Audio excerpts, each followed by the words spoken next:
Hey everyone, it is No Shortcut Gaming here. Today we are going to go through our TurboGrafx-16 collection. Mm-hmm. Now this one is the TurboGrafx Duo. So this one plays. So there was a TurboGrafx-16 card, and then they upgraded to the CD. Well, this one has both of them built in. So there's a flap right there at the bottom left. Yeah, yep. And that's where your cards would go into. And then obviously, then you got the CD port where your CDs would go into. And it's all built in, all nice.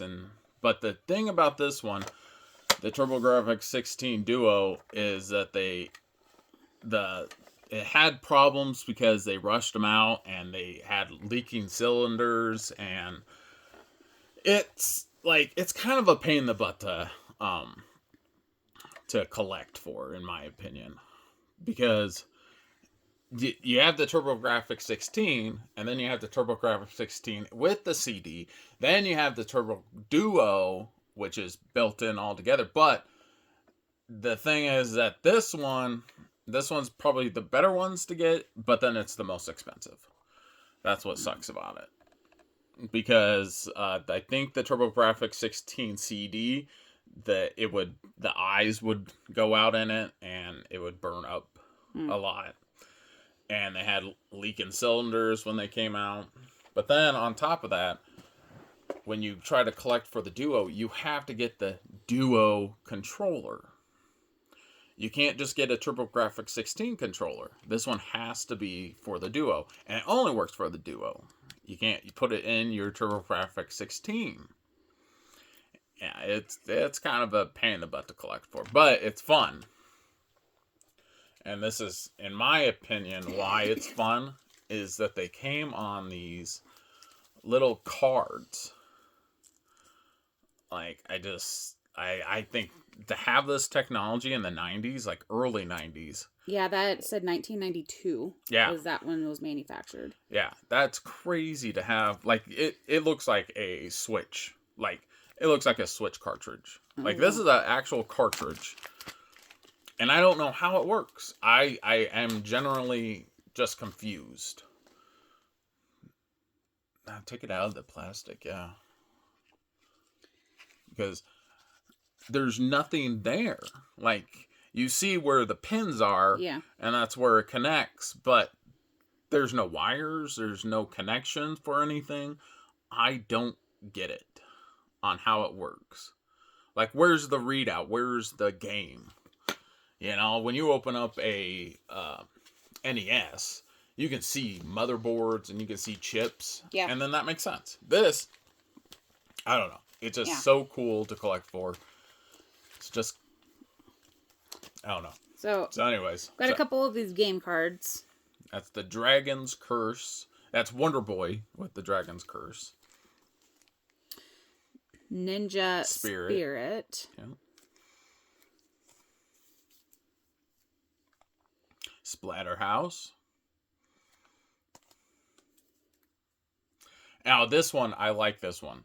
So, I don't get a lot of sports games, but this is World Court Tennis. Now, what this is a tennis game RPG. So, you live in a kingdom. Your king is your dad, and he wants you to go and make money for the kingdom. So, you enter this tournament, and you have to beat people, obviously, in tennis. But it's an RPG. So you level up your racket, you level up your shoes, you level up, And so each tournament you beat, you get experience points. Yeah. And there's random encounters. So you just go out into the open world, and the random encounters are tennis matches. It is so cool. I just think it's fun. Just the idea of that is just fascinating. So here we have Cosmic Fantasy 2. Yeah. We're going into the discs. Yeah, this one is a CD one. Well, this is a double Vasteel. Vasteel. That is a strategy RPG, like your Fire Emblems.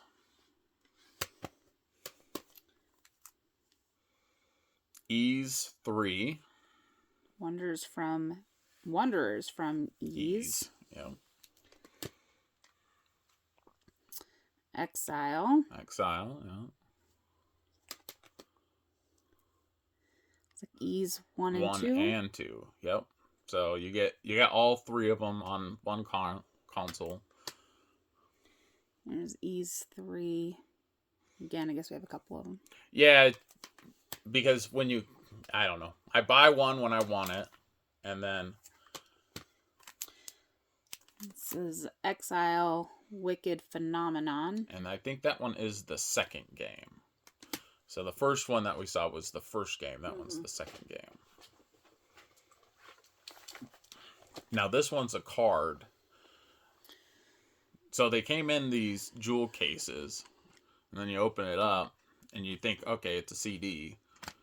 Oh. And then, yeah. And then there's a little card. Yeah. I didn't know that. Okay. Yep. So Bomberman. I was kind of wondering if they came in some kind of a case. Yep. Yeah, those were just loose ones. Kadash. Which this one is the best version of Kadash. It was a arcade first, and it is on the Sega Genesis, but this is the version you want if you have a TurboGrafx-16, because the Sega Genesis only has 2 characters, the warrior and the wizard. This one has 4 characters that you can play as, which is all 4 of them. There's Parasol Stars. Yeah, just like another, like a Bubble Bobble game. Like the old one where you're trying to get the enemies. That's kind of what this one. Tower climbing. Dungeon Explorer. This one is the only... I think there's a couple, but I know this one can play 6 players. Oh, wow. Yeah. You have to get the TurboGrafx-16 adapter. Yeah. Because this one, the TurboGrafx-16, that's one of the faults, is that it only has 1 plugin. And so you have to get the adapter to get all the other plugins, and it's just a pain. Legendary Axe. Yep, just an action-adventure game. Side-scrolling. That one's just ROM. So if you had... So this is the other thing that's frustrating. So if you had the TurboGrafx-16, you would also have to buy this card to play the CDs. So you'd have the TurboGrafx... So it's like another chip. So it beefs up your TurboGrafx-16 and to play CD games. Okay. Huh. That's very frustrating. Yeah. There's so much to go in on this. It's confusing. FX Unit Yuki. Now this one was an aftermarket game. So it just came out, I think, about 5 years ago. But this one wasn't an official game that came out with it. It, obviously later on in its life. After the console's been canceled and all that. So Final Lap Twin. So now this one is also really awesome. I don't really like old racers because they're just kind of hard to play. I like the new arcade racers. But this one, just like the tennis one, is a racing RPG. So your dad and you have a shop, and you have to get the shop to be renowned over the world. And so you have to go and race. And so you go to the open world, you got to go to towns, and you beat other racers, and the random counters are races. And so you upgrade the engine, you upgrade the expansions, the tires. Yeah. I just don't understand why they don't do that now, like make an RPG racer or an RPG, sport game. Right. I think that would be fun.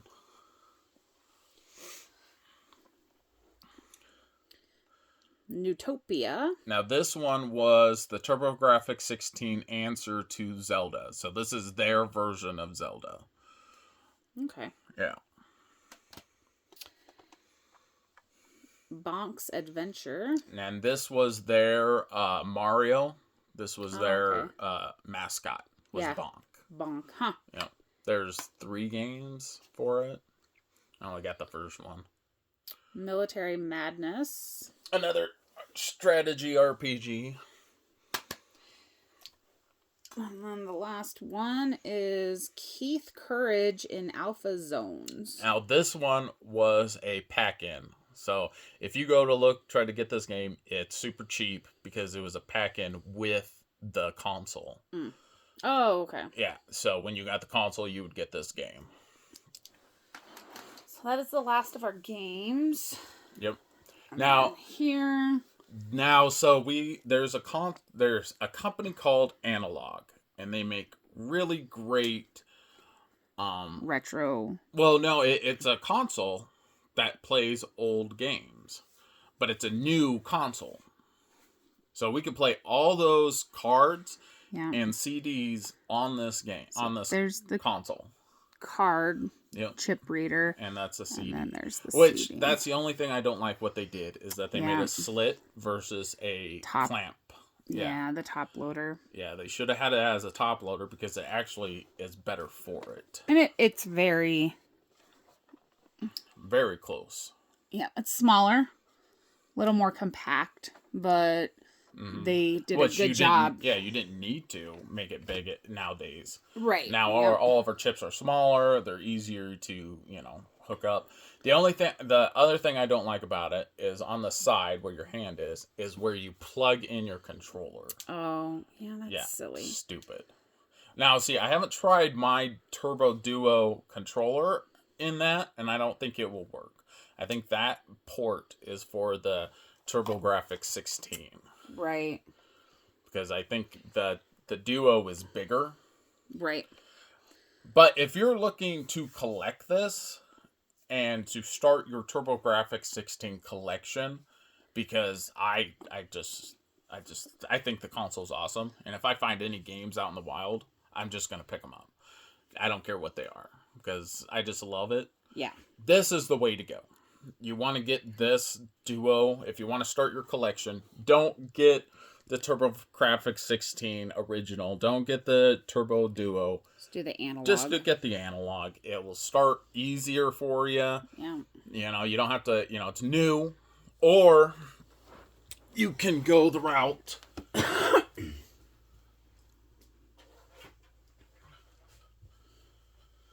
of the mini consoles, this is how the TurboGrafx-16 looks. And it has, all the good games on it. I think it has like 60 games or so. The best thing about this one, it has the Japanese games as well. So you get a little special Japanese games and American games. But that's another cheap option. I think they're $200, maybe $300 now. Or you can get the TurboGrafx-16 from Japan. They're a lot cheaper. And they're a lot smaller, obviously. Yeah. But, yeah, if you're looking to do your collection, that is what I recommend. Is get the analog, or you could just go the mini route. Well, there you have it. There is our TurboGrafx-16 collection with the consoles and the games. Yep. That's all what we got. Yeah. I mean, it's hard where we live to collect for it because nobody around here has it. We're in a rural area. And nobody, if you do have it, nobody's selling it. Yeah. You got to go to cons to actually find any of these games. Yes. Because nobody's selling, I don't know, nobody's selling something so awesome, in my opinion. And even cons are kind of hard to come by anymore. A lot of people aren't doing them like they used to. So getting involved in those things, that's where you're gonna usually spend a little more money because people, when you go to those big conventions, people know what they know what they have. They have it. It's not like you're finding it at a garage sale or on the street somewhere. So you are gonna spend a little bit more money, but if your collection is worth the money, then you're gonna do what you want to do to get it. So yeah, but. Yeah, if you're looking to collect or if you just want to know what it's about. If you want to know what it's about, I highly recommend the minis. Because they just give you what you need and then you play them. Yeah. The only problem that you want to watch out for is to get the the plug-in adapter. What is that called? The that plugs into the wall. Oh yeah. Make sure that it is compatible for your TurboGrafx-16, because if you give it too much power, you'll break it. Yeah. And then it'll just be there looking good for you. Yeah. And then you'll just ruin the console. Because I think now you can still get them, but I think they're they came out at $200 an hour, $200, and I think now they're like 300 resellers. Yeah. Or you can go the Japanese route and you can try to find one from Japan, and PlayAsia is really good at selling them. Yeah. You can also, I got mine from Amazon, Japan Amazon. Yeah. Actually, I bought one and it sent it to me. Yeah, so there are options out there to get international products. But yeah, Analog's good. I think they're doing their next batch of the TurboGrafx-16 Duo if you want to start your collection, and I highly recommend getting it. It's not, I think they're $250, $280 for it. Not super expensive. That's a good start. Yeah, it's a really good start. So let us know in the comments below if you have a TurboGrafx-16, what you love most about it, which games you love. And then also if you have any questions or other comments, let us know. Be sure to like and subscribe for more video game content. Bye. Thanks.